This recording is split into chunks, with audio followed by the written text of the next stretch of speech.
It's my feel-good breakfast show.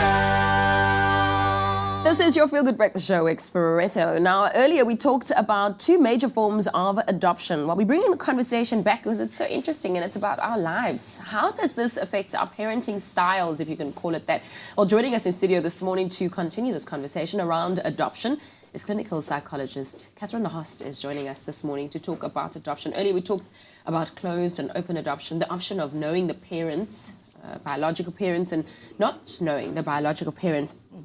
When is the right time to tell a child that they are adopted? Should they be told? From the very beginning. It should be part of that child's life story. So when you get the baby home, you talk about it. You talk about adoption in positive ways. This is how we got you. You can say things like, you didn't grow in mommy's tummy, but you grew in our hearts. There are lovely special ways that you can talk to the child about it. And obviously the amount of information that you give them regarding the reasons for the adoption needs to be age appropriate. But it should be part of the conversation all the time, not a stiff formal sit down, this is what happens. I know so many stories, Catherine. I can't tell you. I know so many stories. Often new parents, they overcompensate. You know, they want to kind of do things to make up for the time that they have missed out on. Just give me comments about that. I mean, should there be limited time or a time limit in how you approach that?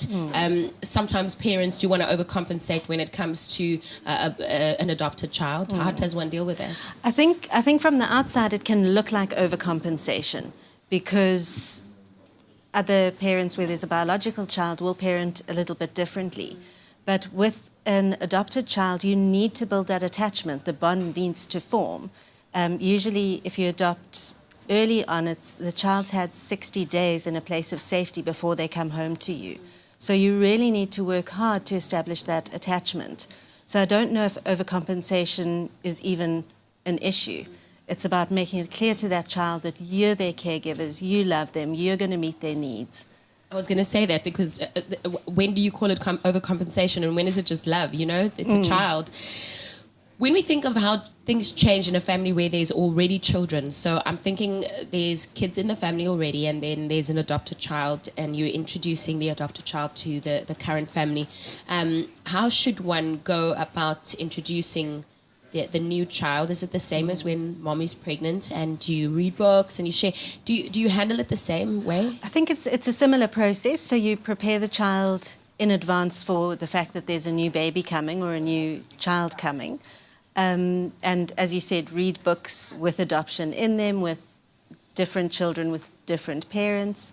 There's a lovely book called The Odd Egg that is very, very sweet about a duck that finds an egg and the baby that comes out of that egg. But yeah, prepare the children in advance so they know what's coming. Give them reasons as to why it's an adoption that's going to happen rather than biological, if they're biological children that are age appropriate. And once the baby arrives, make sure that you make opportunities for the children to bond with each other. So create special time, create special traditions that you can do together.